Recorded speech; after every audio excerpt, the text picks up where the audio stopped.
ហេតុការណ៍ពិតមួយកើតឡើងនៅប្រទេសចិនអណ្ដូងដែលលាក់ការសម្ងាត់អស់រយៈពេល7 ខែ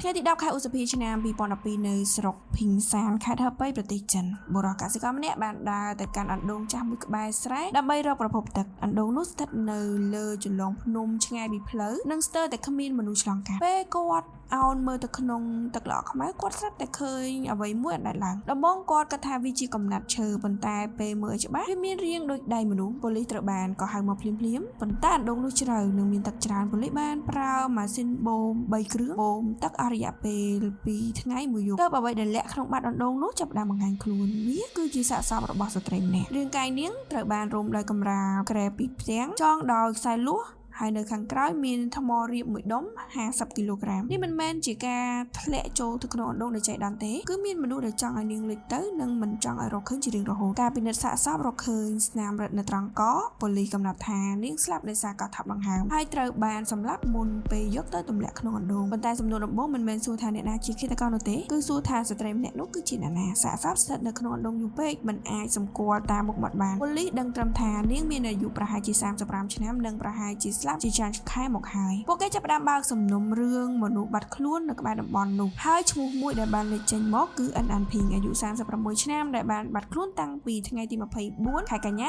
2011ជាង7 ខែមុនគ្រួសាររបស់នាងត្រូវបានហៅមកពិនិត្យពួកគេមិនអាចមើលមុខសពដើម្បីបញ្ជាក់បានទេប៉ុន្តែពេលឃើញសម្លៀកបំពាក់កម្រាលក្រែដែលរុំរាងកាយសពពួកគេក៏ស្គាល់ភ្លាមស្រីម្នាក់នៅក្នុងអណ្ដូងនោះគឺជាអិនអានភីងពិតប្រាកដត្រឹមពេលនោះសំណុំរឿងបានបាត់ខ្លួនធ្លាប់តែស្ងាត់ប្រែខ្លាចជាសំណុំរឿងឃាតកម្មប៉ូលីសត្រឡប់ទៅពិនិត្យកន្លែងកាត់ហេតុនៅយប់នោះដែលនាងបាត់ខ្លួនពេលនោះប្តីរបស់នាងកំពុងតែធ្វើការនៅអណ្ដូងរ៉ែឆ្ងាយពីផ្ទះពេលទូរស័ព្ទទៅរកប្រពន្ធមិនចូលហើយឃើញថាទូរស័ព្ទរបស់នាងត្រូវបានបិទខុសពីទម្លាប់គាត់ក៏ប្រញាប់ត្រឡប់មកផ្ទះវិញបងស្រីរបស់អិនអានភីងបានត្រឡប់ទៅផ្ទះនេះដែរនៅក្នុងបន្ទប់មានរបស់របររញ៉េរញ៉ៃសក់ជ្រុះនៅលើក្រែនិងស្នាម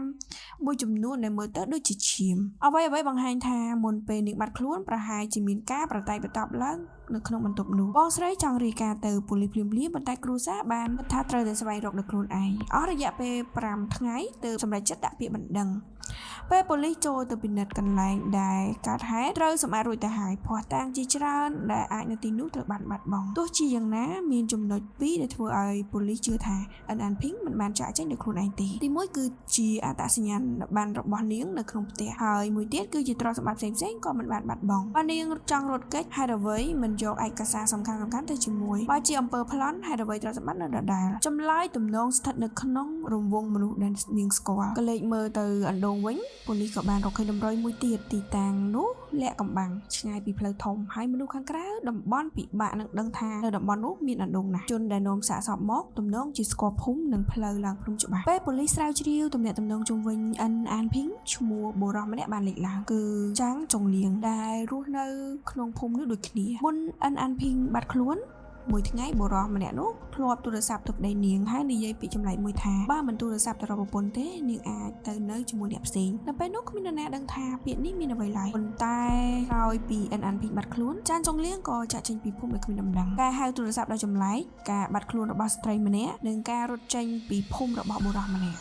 តម្រុយទាំង3នេះចាប់ដើមតភ្ជាប់គ្នាប៉ូលីសតាមដានរហូតដល់ខេត្តខ្វាំងស៊ីនៅថ្ងៃទី15 ខែឧសភាឆ្នាំ2012ត្រឹមតែ5 ថ្ងៃក្រោយរកឃើញសាកសពពួកគេក៏បានចាប់ខ្លួនរបស់ចាងចុងលៀងតាមការសារភាពក្នុងសំណុំរឿងនៅយប់កើតហេតុគាត់បានទៅផ្ទះអិនអានភីងមានការឆ្លុះប្រកែកកាត់ឡើងហើយជំនួសឲ្យការដើរចេញគាត់ក៏ជ្រើសរើសការប្រើអំពើហិង្សារហូតដល់ធ្វើឲ្យនាងស្លាប់បន្ទាប់មកគាត់ក៏យកកម្រាលក្រែមករុំសពចងជាមួយនឹងដែកលួសដឹកទៅអណ្ដូងភ្នំហើយចងថ្មប្រហែលជា50 គីឡូជាប់ជាមួយនឹងរាងកាយមុននឹងទម្លាក់ចូលទៅក្នុងទឹកគាត់ប្រហែលជាគិតថាអណ្ដូងនោះជ្រៅអាចលាក់អ្វីបានគ្រប់យ៉ាងប៉ុន្តែអ្វីដែលគាត់លាក់មិនបានគឺការហៅទូរស័ព្ទមុនកើតហេតុការចេញពីភូមិនិងតម្រុយទុយដែលនៅសេសសល់គាត់គិតថាថ្មទម្ងន់ប្រហែលជា50 គីឡូអាចធ្វើឲ្យកំបាំងនេះលេចទៅបាត់ជារឿយរហូតប៉ុន្តែថ្មអាចទាញសាកសពឲ្យលេចបានតែមិនអាចទាញការពិតឲ្យបាត់រហូតនោះទេរឿងនេះរំលឹកឲ្យឃើញថាចំនួនមិនមែនជាហេតុផលសម្រាប់អំពើហិង្សាឡើយពេលឃើញសញ្ញាគ្រោះថ្នាក់ការមិនប្រងើយកន្តើយអាចជួយសង្គ្រោះជីវិតមនុស្សម្នាក់បាន